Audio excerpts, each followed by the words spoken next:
Welcome to new TV Telugu.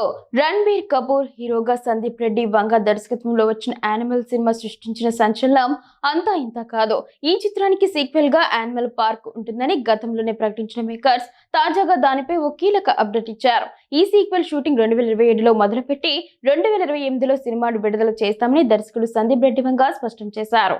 ప్రస్తుతం animal చిత్రాన్ని జపాన్లో విడుదల చేసేందుకు సన్నాహాలు చేస్తున్నారు. ఫిబ్రవరి 13న ఈ సినిమా అక్కడ రిలీజ్ కానున్న నేపథ్యంలో హీరో రణబీర్ కపూర్, దర్శకుడు సందీప్ రెడ్డి ప్రమోషన్ కార్యక్రమాల్లో పాల్గొన్నారు. ఈ సందర్భంగా జపాన్లోని అభిమానులతో ముచ్చటించిన సందీప్ రెడ్డి యానిమల్ సీక్వెల్పై వస్తున్న ఊహాగానాలకు తెరదించారు. యానిమల్ పార్క్ ఖచ్చితంగా ఉంటుందని ఆయన పునరుద్ఘాటించారు. సినిమా షూటింగ్కు, విడుదలకు సంబంధించిన స్పష్టమైన ప్రణాళికను వెల్లడించడంతో అభిమానుల్లో ఆసక్తి నెలకొంది. యానిమల్ సాధించిన భారీ విజయంతో సీక్వెల్పై అంచనాలు తారాస్థాయిలో ఉన్నాయి. ఇప్పుడు దర్శకుడే నేరుగా టైమ్లైన్ ప్రకటించడంతో ఈ ప్రాజెక్ట్పై మరింత స్పష్టత వచ్చింది.